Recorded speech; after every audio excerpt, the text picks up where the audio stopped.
Good afternoon, everybody. Happy Friday. Hope you guys are doing well so far. We've almost made it to the end of the week. And I want to talk about something pretty cool here because I talked about this about a month and a half ago. I made a video about this. And it bears mentioning again because it's still the same. And I know that sounds weird, right? Normally you would make a video about something and then that something would change. And then you would be like, okay, I gotta rediscuss this. But no, this bears discussion because it hasn't changed. And I'm talking about Tyler Lockett. And this is an interesting time to talk about Lockett because there's definitely been a little bit of discontent bubbling among certain Seahawks fans when it comes to Tyler Lockett. Um, Tyler Lockett has dropped his first two career touchdown passes, according to advanced metrics. He has never dropped a touchdown pass before this season. This year he's dropped two. He had that fumble near the goal line that gave the Giants a free touchdown in that game. He had the play where he couldn't get both feet down on the sideline for what would have been a touchdown. And we all know that Lockett loves to do that. And then he had that play against the Cardinals where he slid 2 yards shy of the first down, forcing a punt on 3rd and long.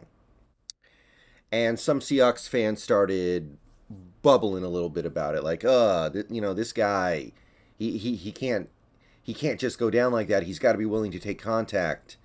Oh, this guy, he can't be dropping passes now. The whole point of Tyler Lockett is that he doesn't drop passes. Oh well, Lockett, like people started to bubble a little bit about Tyler Lockett. There started to be a little bit of an undercurrent in the Seahawks fandom of this Lockett guy. Maybe he's turning into a problem. So you guys might recognize this chart of receivers that I have on screen here because I looked at a basically identical one in terms of general makeup month and a half ago. It takes a look at every receiver in the NFL, or all the ones that start, I guess should be said, and play significant snaps, and it puts them on a graph. And this graph tracks two things: ESPN Analytics catch score and ESPN Analytics open score. So basically, if you are ranking high to the north or far to the right here, you're doing something very well. And if you are way in the upper right, you're really doing something special. If you're high on the north and south side, that means you're doing a phenomenal job of catching more passes than would be expected based off the throws that you are receiving. So a guy like, say, Donovan Peoples-Jones, Stephon Diggs, Amari Cooper, these are guys who are doing a great job catching more passes than you would expect based on the accuracy of the pass, the coverage, the position of defenders around you. You guys are all familiar with the catch score that you see on those Amazon commercials now, where they have 13.8% chance of this play being a catch at this moment based off all these variables. Well, if the player makes the catch, then that's a extraordinary boost to their catch score. On the other hand, if a receiver were to drop a play that was 89% catch, that's a big negative. And then you have the open score. And just to talk about that briefly, because that's much easier to understand, I think, it's just a stat capturing how open you get from play to play, even on plays where you don't get the ball thrown your way. From snap to snap, how good a job are you doing of getting open? So you might notice something. Our boy Tyler Lockett has, by a wide margin, the highest catch score in the league. It's not particularly close. Stephon Diggs is in second. It is a distant second. So there is no high usage wide receiver in the NFL doing a better job of catching more balls than he should than Tyler Lockett. And you might also notice that other than A.J. Brown, Deontay Johnson, Tyreek Hill, really just those three guys, Nobody's got a higher open score. So Tyler Lockett is doing a better job than all but 3 other receivers of getting open. And he's doing a better job than anyone, and it's not very close, of catching once he gets open. So keep this in mind. Keep this chart in mind moving forward on Tyler Lockett. I don't think a lot of us were really down on Lockett after he had a couple of rough moments over the past 3-4 weeks. But if you were, just keep this in mind. Understand that there are some great receivers in the league right now, and they are properly represented on this list, right? Diggs, Tyreek, Justin Jefferson, all those guys would be near the top of any best receiver in the league list. A.J. Brown's all the way over here on the right side. Yeah, he's a great receiver too.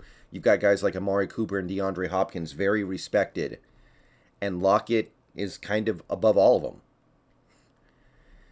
Now, if you're not a big fan of these analytics, then you can look at the box score stats as well. I don't know why you would.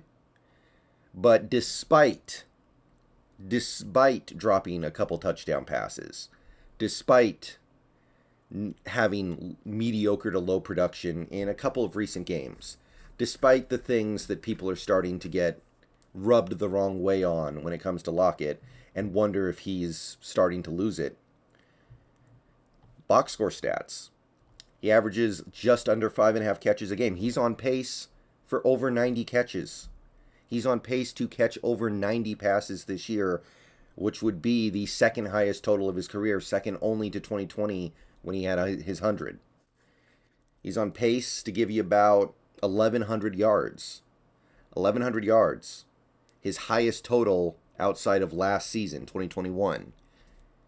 He's on pace to give you about 9 touchdowns, which is right about where he's been over the last 4 years as well, averaging 9 touchdowns a season over those 4 years. This year he's currently on pace to give you about 9. Catch rate. His catch rate is the highest it's been outside of 2018. That one crazy year he had where he caught everything that went his way. But his catch rate is higher than it's been in the last 3 years, even with those drops.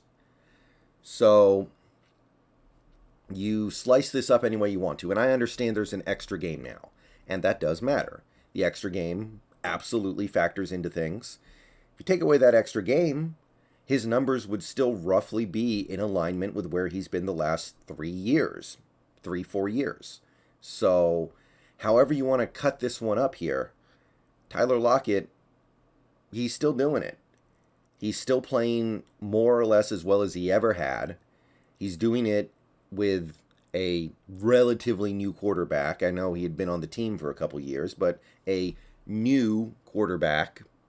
He's doing it playing through injuries. Let's keep that in mind here. This guy's played through a hamstring injury and I believe a shoulder injury. Definitely limited him. He gutted it out.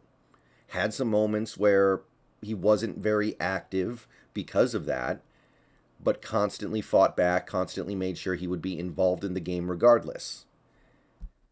Playing in an offense that wasn't necessarily supposed to suit his skill set. Maybe we were wrong.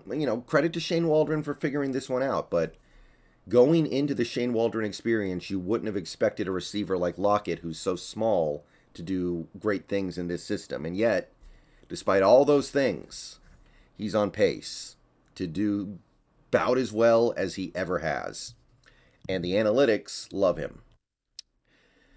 So, I guess what I'm trying to say here is that a little respect, because I don't know what DK Metcalf is going to do in his career. He's probably going to put up some incredible numbers.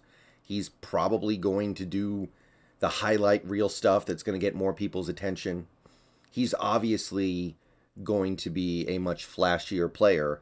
And 15 years from now, we might look back on the DK Metcalf as the second best receiver in franchise history.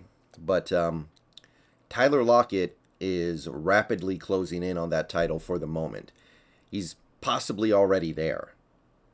Once you get to Steve Largent, once you get past Steve Largent, who in Seahawks franchise history has done more than Lockett? So before you dump on him, before you go after him, before you get mad at him because he went down a yard shy of the first down marker, or, oh, he dropped the one pass he's probably going to drop for the next 2 months.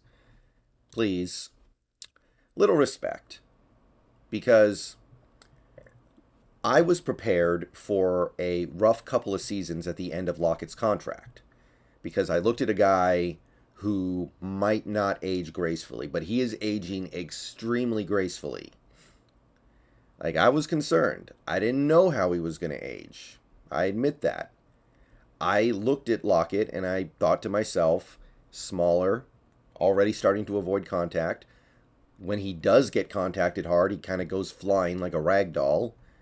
He's gotten at least minor injuries previously in his career. We all remember the broken leg in 2016.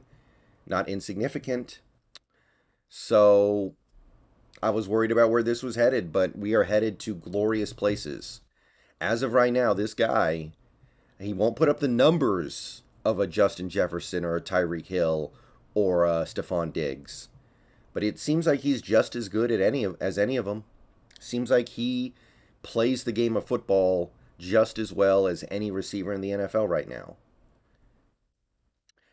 By the way, you think Wilson misses Lockett right now, by the way? Look what he's dealing with over here. His two starting receivers, literally the worst catch scores in the league. Yeah. Trust me, Wilson understands how good Lockett is in this moment better than anyone. All right, I'll see you guys later. Just wanted to talk about that because this was the case after 4 weeks and it was really cool. Now it's the case after 10 weeks, which is amazing and something we absolutely need to know about. So, food for thought. See you guys later. Go Hawks.